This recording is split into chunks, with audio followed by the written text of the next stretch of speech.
Sometimes the best TV talk isn't about the big premieres or the perfect series breakdown. It's about what you throw on at 11 p.m., you kind of binge on your own, and then just can't stop thinking and talking about. And that's where On Couch Off Topic comes in. Hey guys, welcome back. It's episode 7 of the Rectangles podcast. I'm your host, Nick.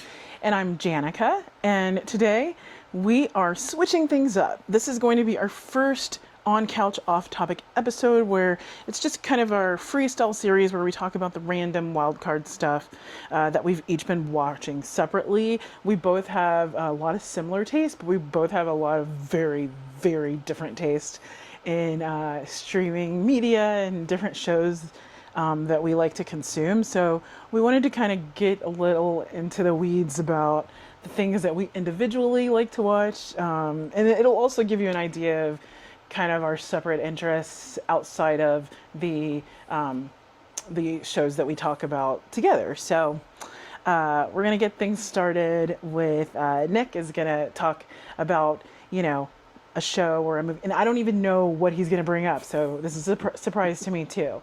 But he's going to start with his whatever it is that he's been watching separately. Yeah, we're going to kind of fly by the seat of our pants on this one, which is cool. The whole concept for this as well, just to expand on what Jan said, was basically some of these things or these topics are not enough to make a whole hour out of, or even 40 minutes out of.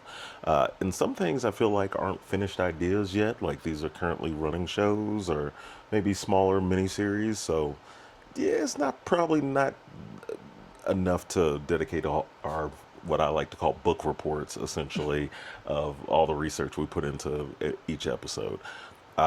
What I want to start with is the King of the Hill revival. First, just to introduce King of the Hill, it's an adult animated cartoon that came on in the 90s on Fox during the animation domination block of 2 hours that usually come on Sundays, the prime time. You would have at that time in rotation, obviously The Simpsons is the biggest anchor of it. Family Guy became one of the essential anchors of it, but in between those shows, starting this kind of cultural zeitgeist moment, because I remember every kid at school watched The Simpsons. Everybody was usually watching King of the Hill, especially growing up in Texas. That was the 90s for us. And so with that, King of the Hill, unlike all the other shows, did get canceled. I want to say it was about 2007, 2008. It ran for about 10 years, maybe about 11. And then just kind of the creator, Mike Judge, who we've already talked about in Common Side Effects. Go and watch that episode too to learn what Mike has been doing lately besides reviving all of his older shows. So we already had a Beavis and Butthead revival. I think that was the second time they've revived it 3 times now, it feels like. We have King of the Hill finally. They're actually in talks. Maybe they might do a spinoff of Silicon Valley now. And they've been doing on and off shootings of a sequel to Idiocracy. Because I remember, I think it was a couple years ago, they had Terry Crews' President Camacho show up to South by Southwest, where they supposedly were filming scenes. So we don't know when that's coming out. But clearly, Mike Judge is wanting to pretty much kind of give modern spins, or at least revisit the ideas he's had over the last 30 years. So where's the Daria reboot, Mike? Where's the Daria revival, huh? I know she got something to say about the social media, and influencers. So hurry up. But going back to King of the Hill, one of my favorites, one of the few adult animated cartoons that I could actually get my father to watch.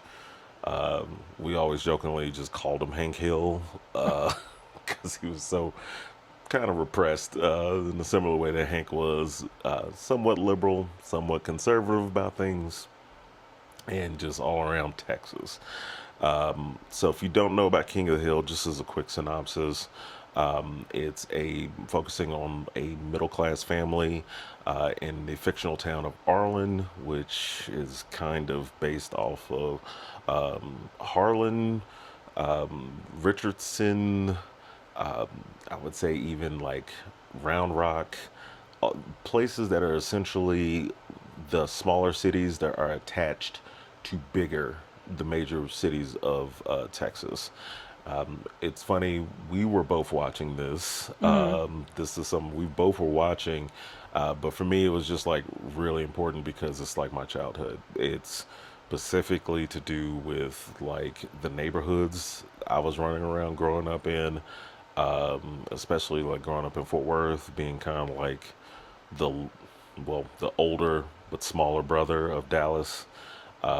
So it's like very much that neighborhood of Arlen looks like sections of Arlington, looks like Forest Hill, where I grew up, Hearst, all those areas from people who are from North Texas would know specifically. But yeah, you have your kind of straight man who's Hank Hill, his crazy wife Peggy, who clearly shouldn't be qualified to probably teach kids Spanish because she does not know it still after 20 years. And then you also have Bobby, who's the like essentially the stand-in for any kid who grew up in a small town that was had big city ideas and big city personality, and clearly the person you were probably like, that person's going to move out as soon as they turn 18 and get out of here because they do not want to deal with the small town life. So I related that to that a lot. And then also you just have this crazy cast of characters of neighbors, co-workers, random people, pimps from Oklahoma, voiced by Snoop Dogg, uh, crazy cousins and brothers that come into town. Who knew Brad Pitt could actually speak that fast to be Boomhauer's brother? A lot of things. But the new episodes are specifically in the now. So whereas Hank Hill's original run of King of the Hill was based in the 90s and kind of stayed true to that 90s because it kind of stopped right before we got like an iPhone. There was no like smartphone episode where, Bobby finally gets a smartphone and gets on social media. It kind of stopped before social media really, really took off. There was an episode that was kind of like MySpace ish that they tackled. There was an episode where Hank gets addicted to like a PlayStation 2 version of Grand Theft Auto, like a Vice City of sorts. And they were kind of dealing with like online gaming. But now, where this is set in the now, they moved Arlen conveniently. Just for the people who did watch King of the Hill, we were talking about this. They now are like less than an hour away from Dallas. That is not true to the original run of the show, of where Dallas was an all-day trip, because I always theorized they were in a suburb of San Antonio, or maybe in between San Antonio and Houston. But they've clearly, in some early episodes, used to say it was going to take them a couple hours to get to DFW Airport so they could fly out to Japan and other places they need to go and get done. Peggy's Boggle tournament in Dallas, to run into Ann Richards. There's a whole thing. It's a whole thing. It's what we like to call Texas anime. That's actually like a joke we used to have years ago. Is King of the Hill anime, and is it Texas anime? um, Shout out to my friends over at Funimation. And so with that, that also goes into the effect of now we have smartphones. We have openly people in poly relationships. They are everybody's now had a age bump of, I would say, close to about 10 years jump, where Bobby's a grown man. He's a chef. He works out of Dallas. Connie is going to, I believe, SMU in Dallas. Joseph's still a pervert. but he's the only white guy on his road crew. Yeah. Uh, and so, yep. I'm not giving anything away. Which is a reference if you watch the new season. And then, yeah, of course, what happened to Hank? What happened to Peggy? Well, actually, they went to Saudi Arabia in this Yeah. time that we did not It's watch so them. random. Super random, but actually not. So since I'm a part of the King of the Hill Reddit, and I've just been keeping an eye on the progress of this show and the revival. A lot of people have chimed in to say that it's actually not that uncommon that there's a lot of actual people that are in the oil and gas industry in Texas end up taking these jobs in Saudi Arabia, and they have been for the last like 20 some years.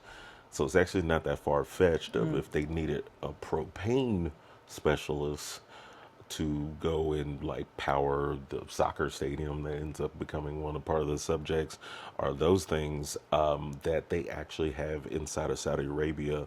That's for the oil companies. They have these like fake company towns for those people to live in that looks like America. There's no, because we know Saudi Arabia, Dubai, they do have like strict dress code according to Sharia law. All these other things, obviously there's certain meats that you're not supposed to eat, things like that. Well, as America, with our freedom, a lot of people are gonna be like, okay, I'm moving from Texas where I can have a good amount of freedom of doing certain things that even other states won't allow you to do openly, freely, without licenses. And I am about to go to probably one of the more repressed countries in the world. Paycheck's good, but I'm not going to go. So they had to create these towns to entice people to come so they could have these experts in the oil and gas industry. So I thought that was like really inventive of a device to have them basically come back to a new world. So they've been away. It's almost like they've been in a bubble in the 90s in Texas, essentially, of where that town is kind of stuck in that got made up in Saudi Arabia. And then now they show up and it's like, oh, okay, you can't say these words. You can't do this. This is this now. You might get ran over by a kid on a lime scooter in your small town. Uber exists. All these other things that did not actually exist when the show was in its first run. So I think that's really cool that you see them discovering these things as they literally in the first episode come back from Saudi Arabia. And then of course everybody is like grown or have their own situations and they're like relearning everybody again, even their closest family and friends. So I thought that was really cool and a really good, smart way to do a Update.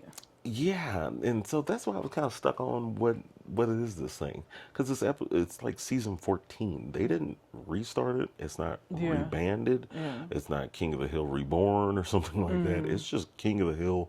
We have a new season. I thought that was very interesting just to be able to pick up a show because usually most shows, especially when they've taken this big of a time off, it's like a reboot or a revival or we're gonna retry. But they were really cool to like have these characters be a living, breathing thing. Now, are they totally accurate? Not really. Bobby's actually theoretically my age, so he should be almost near his 40s, even though he's like in his like mid 20s. Yeah. Hank and all of them should be like almost nearly 70. Yeah. I mean, it doesn't fit the time, like real time Yeah. timeline, but it fits the timeline of the show. Yeah, yeah. I think it keeps him in a good place in the modern era where it won't be too crazy of a jump. Not to go into like super into deep into things, but obviously, you have Connie, who's like the love interest of Body, and his pretty much essentially one of his best friends as well that he grew up with. And she's going through her relationships as like kind of finding her way in the world. He's still kind of stuck on her a little bit, I would say, but then also he's out living in the world and dating people and whatnot. I think if it would have came back and they would have tried to stay true to the ages in the time that's passed, we would have immediately had to jump into Bobby's probably has kids and married. Like we would have skipped some of the things that hopefully this show continues to keep going with episodes, and I eventually feel like we'll probably see a little Bobby Jr. eventually, which will be hilarious to see because oh my God, they have the best ability to do the funniest thing ever and have little Bobby be literal Hank Hill. And Bobby has to deal Oh, yeah. with a Hank Hill just the way that Hank had to deal with little Bobby. Yeah. And that's going to be just, oh, so good. And of course, with a little bit of Con sprinkled in there. Yeah. Oh my God. If we can find a Con and Hank Hill mix Yeah. of a little boy he has to deal with, will be hilarious, let alone if he's a jock. If he's a football Oh player. yeah, he's gonna be completely And opposite he's of like Bobby. super Texas Yeah. and all of that. Yeah. Oh my gosh, it'll be so It'll be great. hilarious. So great. And of course Hank's still around to see this and just be like, oh yeah. Oh yeah. So yeah, it's gonna be so good. But yeah, I was kind of dreading this just because, and it's not like any of these, like Beavis and Butthead was really good Yeah. when they brought that back. Yeah, but I mean, there's an uncertainty. Yeah. Just because, But honestly, almost out of every Mike Judge thing, Mm-hmm. this is the most, like, he made it, but this is kind of mine. And I feel like that for a lot of people who grew up in Texas, especially in that time, this is mine. Beavis and Butthead, like all of almost everything except for Silicon Valley is essentially set in Texas. But King of the Hill was the most Texas. Whereas, like, yeah, Beavis and Butthead, they were out, like in Houston, but it was like that had nothing to do with anything. Yeah. That could have been any city. yeah, Daria could have been in they any bring it city up. or any suburb. They talk about it Yeah. on Beavis and Butthead, and they, talk about them being like in the Houston area, Yeah. and they do bring up some things. But this is like King of the Hill is so super Texas, It's super and Texas. I'm not even from Texas. Didn't grow up there. Yeah. But just like rewatching the original series with him, and I mean, I saw it when it originally aired in the '90s. I didn't watch it every week. I watched it every now and then. So like I knew the characters, I knew like what was going on, but I didn't watch it like week after week after week. But I did rewatch it with him, and he's rewatched the series like several times. Like even since like in the last 4 years, he's watched it like more than once. The original series he's run back. So, but I caught the last rewatch with him, and I was like, okay, like now I get it. Now I get why, like this show is so lauded and why it's super funny and it's super like progressive on the like externals of the show. You wouldn't think that it was going to be that progressive, but then when you start watching and start like hearing like their views and how they interact with one another and the way that they just have like the normal like neighborhood hijinks of like the normal stereotypical neighbors.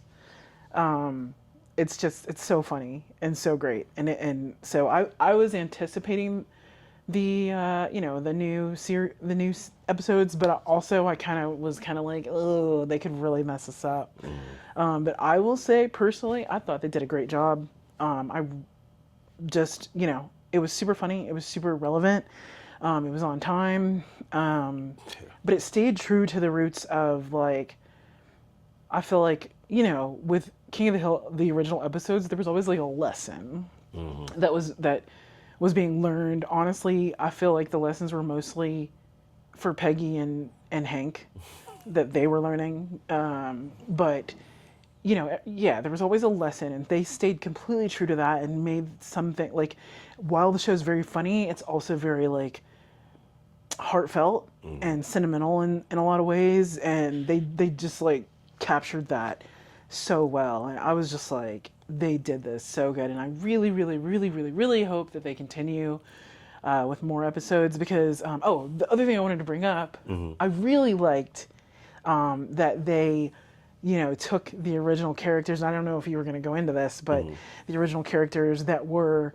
like the Asian characters, and they actually used Asian actors this time. Yeah. I don't know if you wanted to talk about that a little Yeah, bit. well, and I'm kind of glad you already got into that because that does lead into one thing that my critique of it, Ronnie Chang. Yeah. Ronnie Chang, which I love as a comedian, does a fantastic job on The Daily Show, but Ronnie Chang is not really a good voice actor. I didn't expect him to fully do Khan's voice like exactly how Tubby Huss did it, but Toby? yeah, Toby Huss. Oh. Yeah, yeah. What you thought I said Tony? No, I heard Tubby. Oh, Tubby Huss. Well, might be a little Texas in there, Tubby Huss. but the yeah, it sounded too much like Ronnie Chang. It didn't sound like Khan, and I kind of And expected see, I him to only do a heard little that bit when more you of that. pointed it out. Yeah. When you pointed out that that's who was doing the voice, immediately I And then heard it. you- But before that's that, all you can hear. I then didn't after really that. hear it. Yeah. So, I think if you go in there blind or you don't know who Ronnie Chang is, or you haven't watched the show since and it aired, and you have that Yeah. gap, then everybody will kind of sound vaguely similar to how they're supposed to sound. yeah. But also, I would say almost everybody sounded a little different. Yeah, and I would which- say that should be to be expected. Right. Because there's been like 20 years that have passed yeah. since that show's aired. So I made the point, we talked about this like when we were rewatching the show or watching the new series, and I was talking about how, like, we have a show like The Simpsons where it's been on the air for this entire 30 time. years. There's never been like a week without a Simpsons episode. I'm sure, like, give or take somewhere in there, yes, there were. But however, I just mean that, like, it's been running this entire time, and so the voice acting, we can't automatically recognize that it's changed at all because we're so used to the consistency of having good that point. show. But then when you take a show like this, King of the Hill, where we haven't heard these voice actors in 20 years, like, of course it's going to sound a little bit different. And of course, like, they're not going to be able to, like, pick up and recreate these characters the way that they originally did when they were filming week to week, season to season. So, or, I'm sure that they film them, like, in batches, but, even the actors, like, they've had 2 decades off of not doing these voices. So, I mean, beyond maybe, like, the occasional Comic-Con here or there, they just, this hasn't been something or that they're... Mike Judge doing kind of an impersonation Yeah. of Hank Hill and Yeah. common side effects. And I just, I like, every time I heard the new episodes and him doing Hank Hill, I was like, he just sounds like the boss. the CEO guy from Common Side Effects. Yes. Because I mean, it's him. Yeah. But Evil yeah, Hank Hill. yeah, Yeah, but I also too, we can't talk about the revival without giving a rest in peace to Josh, who was the Jonathan voice. Joss. Yeah, Jonathan Joss, who was the voice of John Redcorn. Also, you had God, it's escaping me right now his name, but the voice of Dale. Which they both get their their kudos and their recognition at the end of their episodes, pretty much the last characters episodes, and then of course Brittany Murphy, and then you had Tom Petty as well, who was also the voice of Luann and Lucky, who we do not see in the revival because clearly they passed well before the revival was even on the table, during their like hiatus essentially. But it's kind of wild that a good chunk of the cast now is gone, and what that means for upcoming episodes.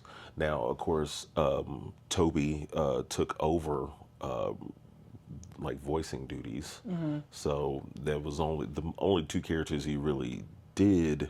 He had to kind of hand over, and so with that, well, one naturally was going to pass Cotton, because Cotton, if Cotton was still alive at like 90 something, I've been insane.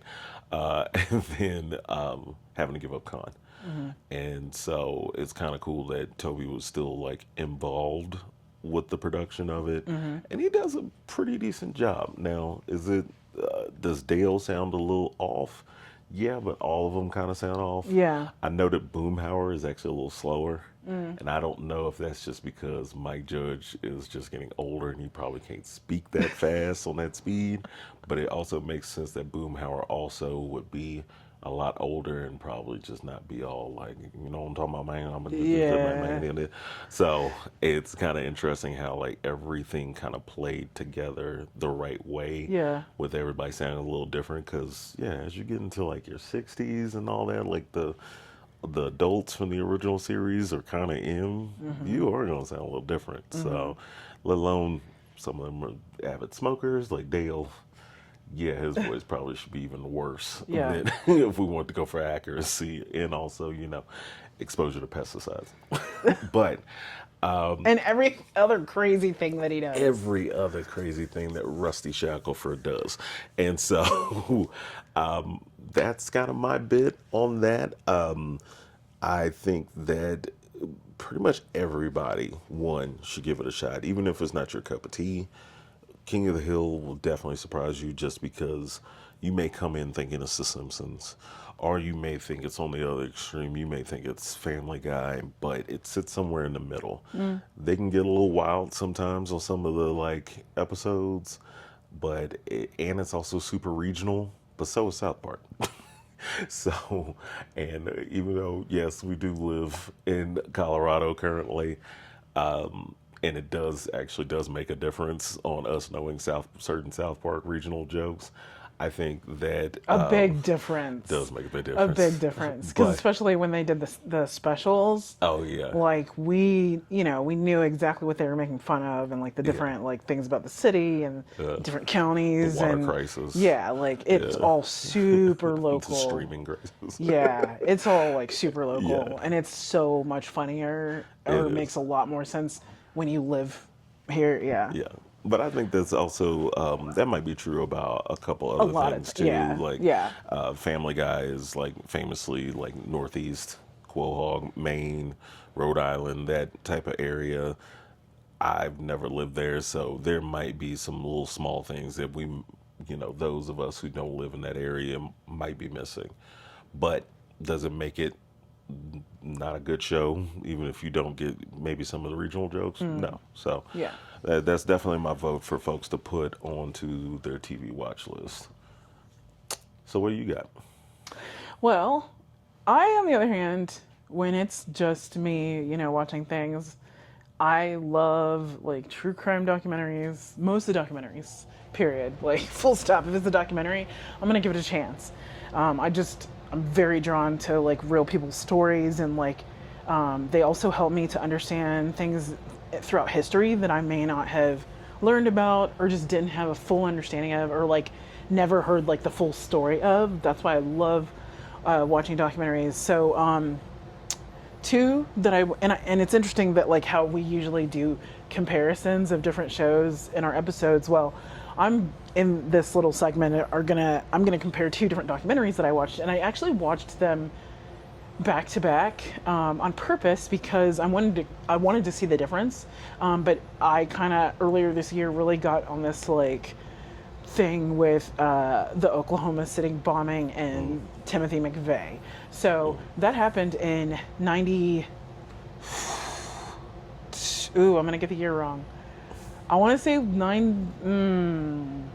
believe it was 93. Okay. Yeah. I believe Okay. it was like 93, 94. if I'm Okay, not 93, mistaken. 94. Okay, yes, that's Yeah. 94, I believe. Yeah, 93, Yeah, 94. yeah. Anyway, so, at that time I was 12 years old, so I didn't have a complete understanding of what was going on. I knew, like, basically what happened, but I didn't know the ins and outs of it. I didn't follow the trial that happened, trial / execution that happened in, I guess, I think it was around the year 2000, 2001. But just like, I wasn't too up on the ins and outs of what happened. And then, just being an adult, you have a very different perspective of world events or events in your country, national events. That's the word I was looking for. So I watched 2 documentaries. The first one was on Netflix. It was the Oklahoma City bombing, American Terror. And the second one was on Hulu, and it was National Geographic's Oklahoma City bombing, One Day in America. I will say, my personal preference of the 2 was the National Geographic one, and I didn't expect that. So I watched the Netflix one first, and it is set up like every other like true crime documentary. However, this one focused, I feel, it felt like almost solely on Timothy McVeigh, his background, where he came from, why, like how he became the person to do this. And, that was sort of the lead in to this one. Alternatively, the National Geographic Oklahoma City bombing, One Day in America, they really focused on the victims and the survivors. And I really liked that, because I don't care about the person that did this. I care more about the people that survived it and their stories and their lives, and the lives of the victims who were affected by it. I'd much rather hear that story, because they are very important, not the person who committed this act. So that's why I prefer the National Geographic one, but I also prefer it because they were able to find survivors who are still living today, and interview them, like right now, in the 2020s, and, take footage from back then in 1994 and kind of, transpose it with their stories and their accounts of what happened, what they remember. And so that, that was very moving and touching. And I from both of the documentaries, I feel like I got a very good overview of exactly what happened, from various different perspectives, and kind of like what went wrong, what could have, been done better, what they did well, some things that were like, really sad, super sad. Like, I feel like the saddest part of the whole thing were that, in the building that it happened in, there was a daycare that was full of children, and only like a handful of them ended up surviving. But the kind of light at the end of that tunnel was that there were these 2 twin boys who were there, and they were able to find both boys, and they were rescued. Or 2, no, hold on. No, it was like brothers, and they were rescued. But I think there were a set of twins who were not. Like, it's very just like, So one thing I would add on that, grew up in Dallas. We were very close to Oklahoma City. That's the other, I guess you would say, it's about the same amount of time that it would take to get to Austin, which is about 3.5, maybe 4 hours, give or take, would be the same amount of time to get to Oklahoma City. So we're like dead in between Austin and like Oklahoma City. And so it's a lot of people who may like own houses or have family in Dallas and also have shared family in Oklahoma, kind of similar to like Shreveport too. Like, you might have folks, in these like kind of major-ish cities, like within hours of each other. So Oklahoma City getting attacked for us in Dallas was also super important because, one, I had some cousins that like lived in Oklahoma City at the time. Me and my dad were going in and out of Oklahoma City, like at the time. One of the women he was dating at the time worked at a federal office, similar, like the Fort Worth branch of the same type of office that Oklahoma City got attacked. So it was like real personal for me, who was, at the time I was 8. At that time, that was probably one of the first big things outside of Waco, which was, I want to say, the year before. That was also only 2 hours away from where I grew up. And those things were just like, whoa, I'm realizing in the world what's going on, similar like how you said, but it's really close to me. I Yeah. know these places. My dad was born in Waco. We had family in Waco, and like all these things. So when I saw kids at that daycare that were my age, that was like real, like, whoa, oh wow. So yeah, I remember I watched. I want to say I thought I watched the Netflix version with you. That one was a little crazy because the woman, I can't remember her name right now, but she was the grandmother of those boys.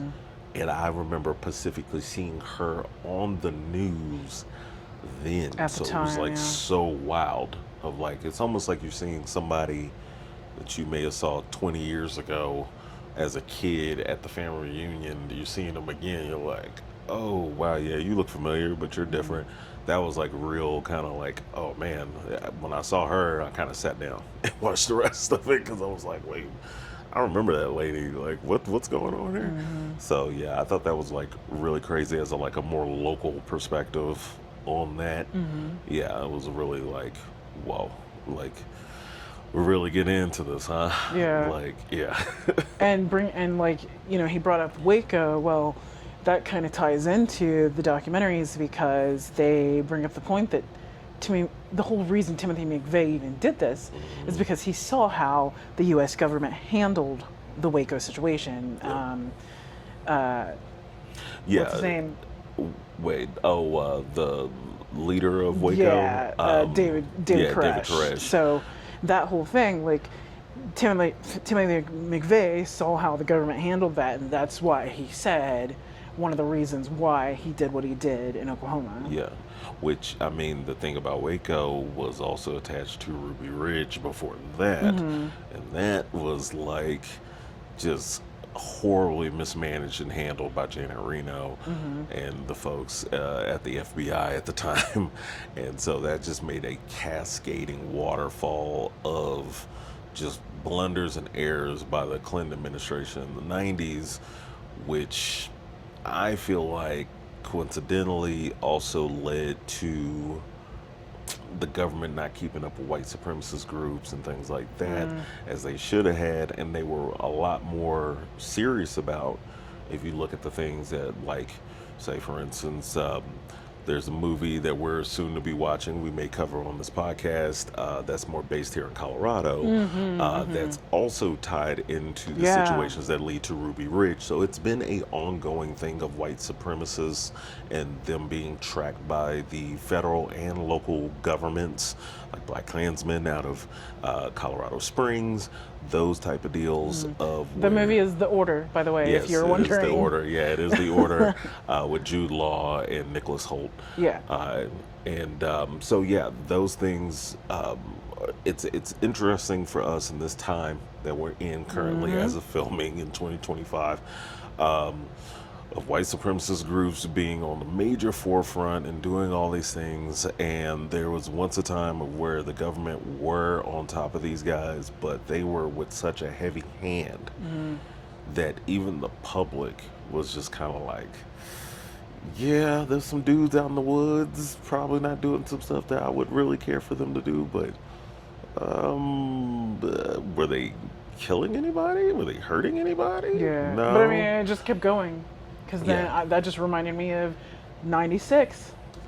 I'm from Atlanta, and we had the Centennial Park bombings. And it was the same, like, it just kept going. Yeah. And that was also a separatist and all that it ended up leading to, which was a great series. What was it? That was the On Netflix. Yeah, on Netflix. Even though originally I believe it was on National Geographic 2. It was when they were trying to do dramatic actual content for a while, not just documentaries, because that was an actual like drama series, miniseries. Because they also did the Unabomber, if I'm not mistaken, a part of that one. I have to remember that one. That one will probably be put up right here. Manhunt.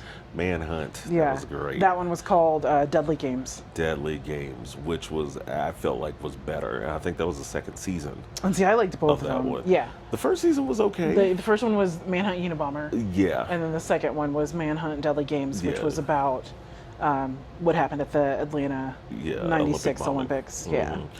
I thought that was. I think by the time they got to that second season, they knew what they were doing. Also, Yeah, the yeah. cast who they got for it was really good because if I'm not mistaken, who played what's his name that they blamed for it? Richard. Yeah. Is old boy from Blackbird. From everything, yes. Yeah. Who's just that His boy is career has good. taken off. Yeah. Yeah, and I did not know who he was, Mm-hmm. but then that was like, okay, this guy's good. Yeah. Like he's good, and he's been good on everything ever since. Mm-hmm. So, yeah, I thought that was a really good one. My dad put me onto that one. Oh, yeah. Yeah, onto the Manhunt ones because at Oh, first I I was just loved kinda it. like, I watched it when it first came out. yeah, I was just kind of like, oh, okay. And he was like, no, it was really good. It was And really we good. sat and watched in like one sitting. It same. was like, okay. And so, yeah, it is one of those things, man, it's kind of like I wouldn't say a Texas episode, but it was definitely a Central Time Zone episode so far because, yeah, with Oklahoma being so just like Texas. close, because I definitely feel like if you're from North Texas, you have a connection in Dallas Fort Worth to Oklahoma City, to like even Arkansas, Louisiana. and to like northern Louisiana because y'all are all within like 2 to 3 hours of each other. You can get to pretty much all those states, and majority of your family are probably based around there, or Houston. So that's kind of like a weird thing of when something happens in that region, you're kind of like, whoa, like, all right, like, do they need help? Are we like setting up a fund for them? I do remember like in school, what was it? Our teacher did something.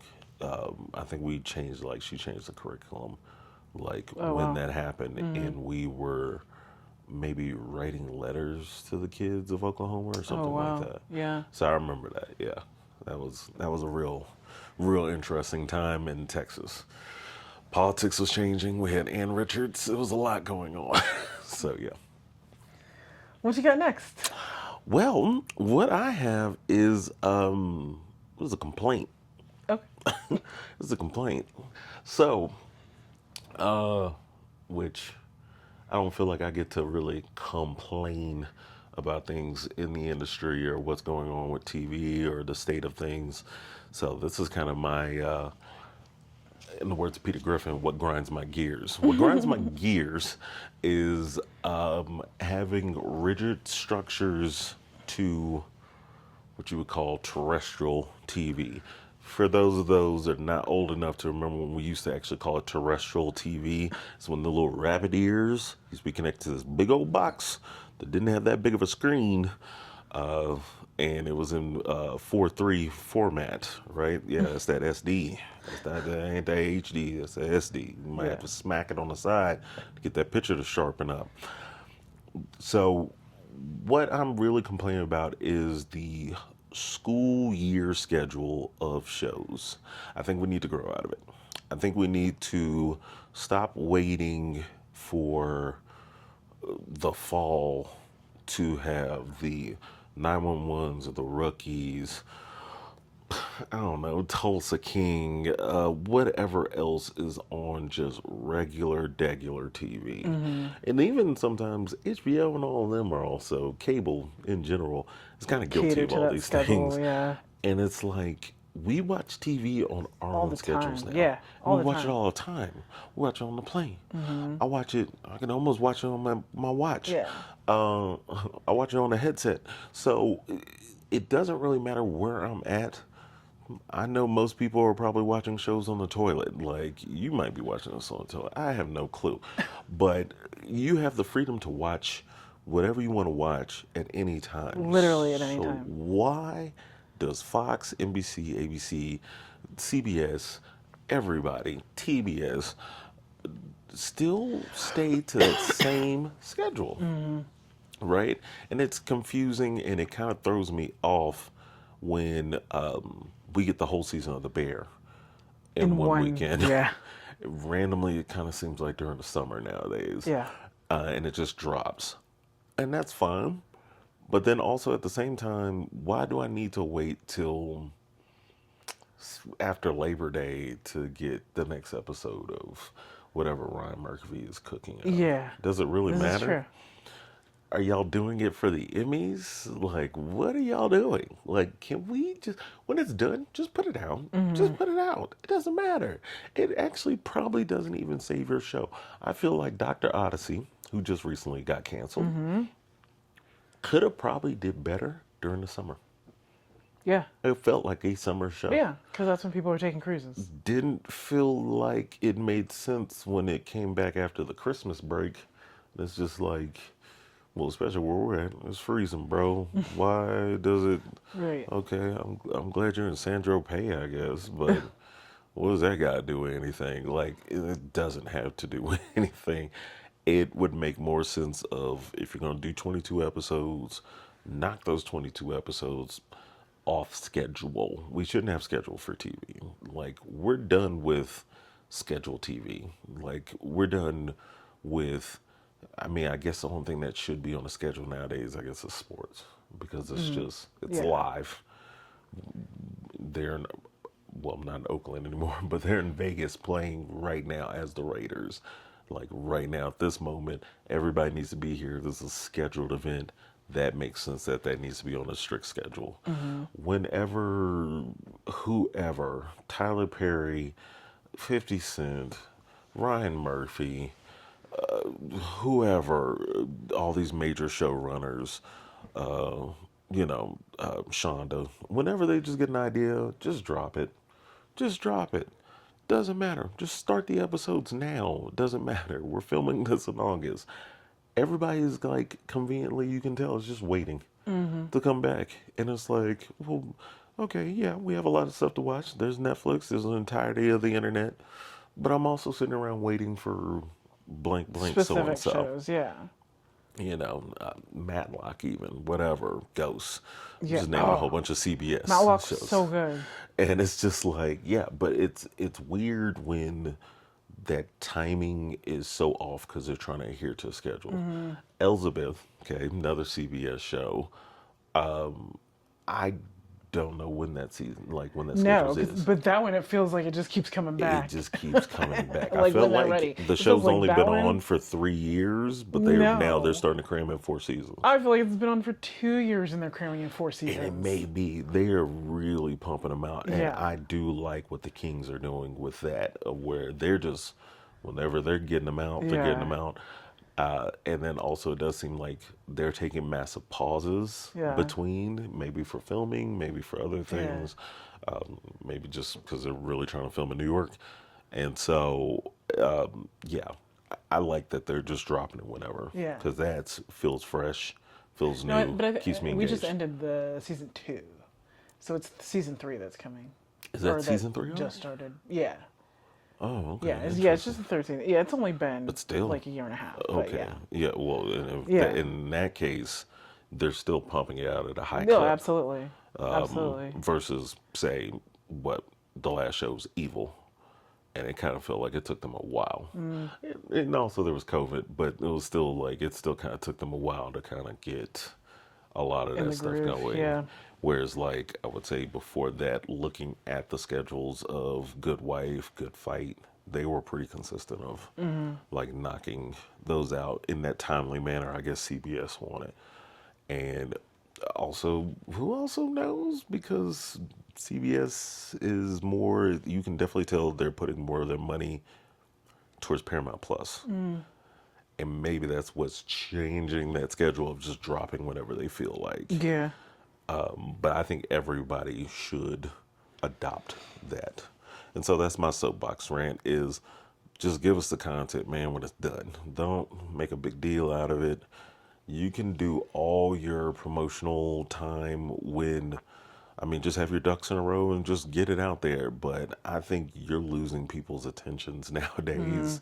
Or they're forgetting. Yeah. Or they're forgetting, or they're just not going to find it when you want them to anyway. Yeah. I mean, what was it on Hulu? Paradise. Paradise was nearly done by the time we really got onto it Yeah. because people were talking about, like, Yeah. oh, we got to watch it. So we moved stuff out of our watching schedule to watch that. Definitely worth it. But it was just kind of, you're going to grab onto this thing. We're going to grab onto it. We're busy. Thankfully, and thank God, we are out of the whole, it's 7 o'clock on a Tuesday. Yeah. The finale's coming on. You have to sit down and Who watch knows it. when you're ever going to get it, because the VHS Yeah. or DVD release won't come in about a year and a half from then. You have to be in front of the TV at that time to catch it. Or you just going to have to hear what somebody else is going to have to explain in that Yeah. episode. And that's it. Yeah. So, that's how we used to live. that's how For we used for to you live. kids out there. Yeah, for anybody who's definitely under the age of 30 doing the math. Yeah, you you'll have no probably don't idea remember. what that feels like. Yeah. Which, on an antidote, just to say, old man rant incoming. You kids don't understand the idea of when the Friends finale was happening. The streets were empty. Didn't grow up in a Friends household, so we were out. Fantastic time. It was like getting a taste of COVID when everybody was in the house and there was just like no traffic. That's how it used to be when the Seinfeld finale came on or the Friends finale came on. Everybody was in the house because you had to catch it. Streets empty. Fantastic. But then you also run into a situation where, like, you go into the store and nobody was there to help you because they were watching in the back. So you're in Walmart and you're like, can I get some help over here? Just nobody. It's like a zombie movie. Either way. All right, so my final thing is I was going to talk about the new, on Hulu, the Hurricane Katrina documentary. So I've watched several Hurricane Katrina documentaries, but the newest one that just came out on Hulu is called Hurricane Katrina Race Against Time. Full disclosure, I've only watched 3 of the 5 episodes, so I haven't finished it yet, but I kind of wanted to actually bring up 2 other documentaries about Hurricane Katrina that I recommend. One was the one that came out literally a year after the hurricane happened, and that was When the Levees Broke, which was directed by Spike Lee. It's I believe, 4-part, maybe 5-part series on HBO. And that one was really good. Very, several trigger warnings, several, like, it's going to make you cry, because they really got into the weeds of just like tragic stories of things that happened. And the other one that I recommend is called Trouble the Water. It came out in 2008, and it follows a 24-year-old aspiring rapper named Kimberly Rivers Roberts and her husband Scott. And she had just gotten a camcorder, right around that time, and she pulls out her camcorder and turns it on herself, and she just starts filming like what was going on, what they experienced, the decisions that they had to make in real time. And so that footage was taken and interspersed with the news stories and the different footage that was out at the time, and it became this documentary. They won a bunch of awards. It's probably hard to find. I actually Now, I want to, since this is a very old person episode, I guess. Okay. Since we're talking about things in the 2000s and the 90s. Yes. You said camcorder. Yes. Oh. They might not know what a camcorder is. Okay, a camcorder is like a handheld recording device, but it was way bigger than your phone, so it's going to be, That about big. that size. And Use a you could, flip-out and screen. it's like a little camera, that you could hold, and it had like a little strap, so you could strap it to your hand, and you would hold it, and you could go around filming. People used it to film like birthday parties or your child being born, or sometimes you're just filming the bird that you see walking across the driveway. Like you're just filming stuff, but you could also use it like as a documentary, a document of yourself. Like this is pre-selfie, pre, Yeah. us turning the camera on ourselves to create videos. Yeah. Mostly camera footage was out facing. Nowadays, a lot of camera footage is inward facing. Wow. But I don't think I've thought about that. oh, actually. I think about it all the time. Really? Yeah. Yeah. So at the time, like that was kind of a new concept to turn the camera on yourself and film yourself. Usually somebody else was filming you. Yeah. But this is what they had, and this is, what they had to work with. So she took that camera, turned it on them, filmed their experience going through Hurricane Katrina, and that became like, almost revolutionary at the time because we didn't have a concept of that. There was no like social media or anything like that. So this was kind of a new concept in the fact that she was able to get the footage in the moment, showing what happened from their perspective as like victims and survivors of the storm. That was very like moving, and people love, first person views and accounts of things. And so, it was kind of new for the time, and that one, it was a very good. That one's called Trouble the Waters, or Trouble the Water, and it might be very hard to find. I happened to, if I remember correctly, I ended up like renting it from the library or something, back in like 2009, 2010. But yeah, it might be streaming. I haven't checked honestly, but that was a good one. Yeah. Well, no, this whole episode, like I said, is a very central time zone based episode. And I would, yeah, once again, I was in Texas during Hurricane Katrina, clearly in North Texas, where a lot of people from Houston, New Orleans, even like Alabama and definitely Mississippi for sure. Alabama kind of got a little bit of it.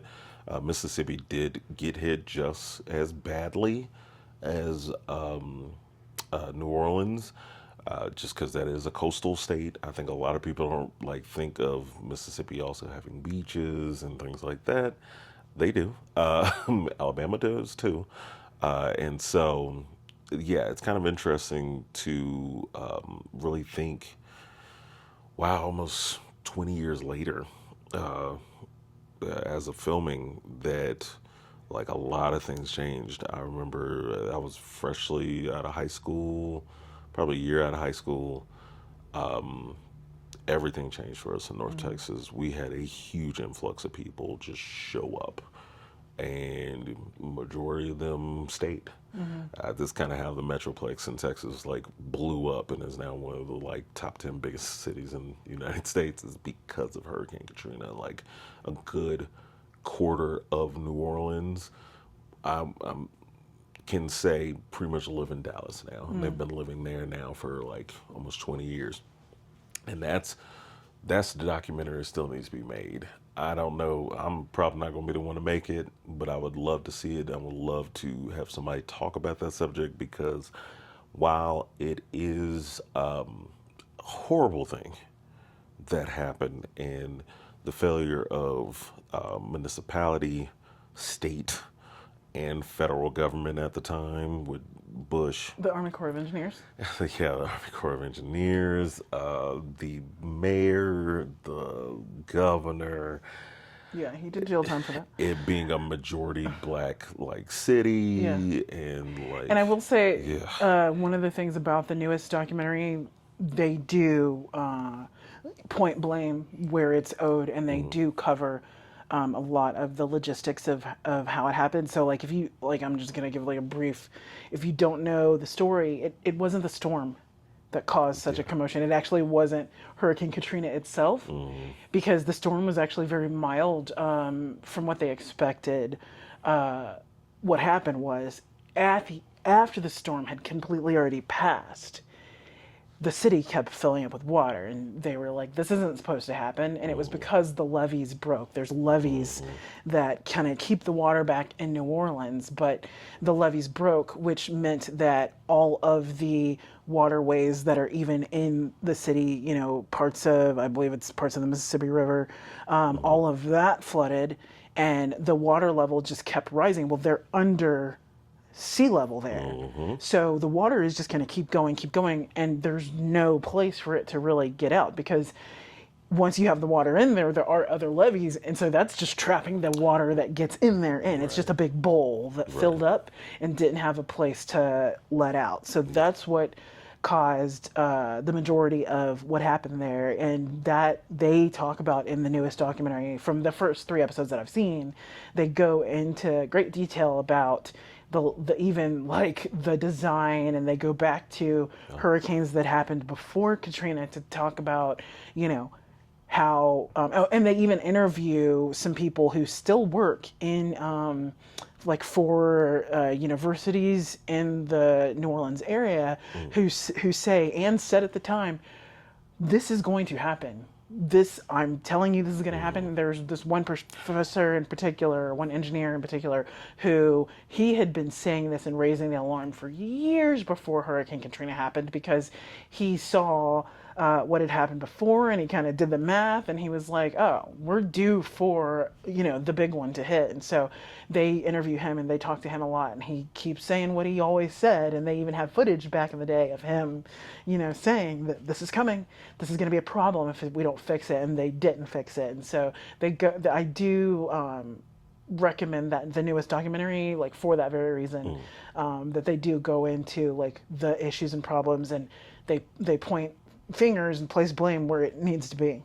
Yeah. Because it should have never happened. It was completely a man-made disaster. Oh, definitely. I would also say another good recommendation, which is based off of true stories, but not necessarily. It's a drama. Was 5 Days at Memorial. Which It's on Apple TV. Yeah, it was on Apple TV. Takes place during pretty much the flooding. Yeah, that one will infuriate you. Yeah, get ready, and when you see make you very mad. the story of the lead, who is the what's that actress's name? It always escapes me her name. I can see it, but I cannot. But when you see her, that full story is completely exactly what happened. She's the real person. It was and a real person. Just to give you the this isn't a spoiler, but to this day she's never done time for what happened in that movie. Yeah. So when you watch that, and you should, because it was good and it was well done. Was really but good. yeah, in real life, the real story, you'll see the crime committed. Yeah. And there was never any time done for that. So yeah, it's a lot of. It was just kind of a reminder, just looking back now on the almost 20 years of this, even when we, times are very unsettling right now as we're filming this, but unfortunately to say, this country has always been in a state of uncertainty. never this blatant, never Yeah. this in your face. Yeah. Never this. That's kind of the difference. So obvious. Yeah. To everybody. But honestly, I feel like more insidious stuff has actually happened. Oh yeah. Oh yeah. In the time we weren't connected. Stuff that we still don't have answers Yeah, to. the time. Yeah, 'cause Throughout history of this country. Yeah. I'm not going to fully get into it, but I am a truther of a certain event that happened in U.S. history. That'll be dedicated to a whole nother time, but maybe we'll have something that goes around it. But as a two-time government employee, person who's had access to military intelligence information, I can talk about it. It's been like 15 years. And some I still can't talk about, but I definitely cannot pick up the country, so I can't pick up something I can't trust something if I can't pick up and throw it, and I can't pick up and throw this country. There's a lot of things that we're still going to find out about 30 years from now, because that's usually about the time. It's about 60, 50 years. So we'll start learning about, what really happened in the 90s. We'll probably slowly starting to find out stuff about the 70s and the 80s here pretty soon in the next couple of years as we get things unlocked. And yeah, I can't wait for the 90s because we'll probably start getting those full files on the Oklahoma City bombing case that they've been sitting on since the Clinton administration. We're just that far removed. But yeah, great picks. Yeah. We started off real light, Yeah. got into some heavy stuff. And just to give a quick preview of what's to come. Oh boy. So we're on the couch. We're off subject. Soon we'll have a off the couch, not only episode, but probably a two-parter. Will be probably our first two-parter. We'll be live on location. I'm not going to say the location yet. Hint though, has something to do with one of the newer Apple TV series that just came out. And the history of that place will be in that place. We'll see some new faces, possibly get our first interview for the podcast. And just all around, it's going to be a lot of good content to come out of that one. Yes. So definitely subscribe, share, comment, review, all of the things. All things. Tell your friends. Yes, it helps to keep us in the rotation, and gets more viewers and helps us to keep going. Send it to your friends, even if they're not into film and TV, because honestly, I keep it the same way with film and TV as people say they're not gamers. Yes, you do play video games. You play some form of game, whether it's Sudoku or whatever it is, tic-tac-toe. You play games Wordle. that makes you that makes you a gamer. It doesn't have to be Call of Duty. But also to say too, this is really cool, really refreshing. Some of our off subjects may even blend into other things outside of film and TV, I feel like. Yeah. There's some things I might have to say about some certain video games that are coming out. And yeah, we might go into some of that. Or even, I might want to talk about new albums that are coming out, because there's a lot of good hip hop coming out recently and things like that. So who knows? But who knows? This is the Rectangles You'll Podcast. know as long as you subscribe. Yeah, and it's all on rectangles. That's crazy. It's crazy, right? Anyway, guys, it's been a great episode. Yes. Had a lot of fun. It was a lot of fun. And we'll see you next time. See you next time. Bye. Bye.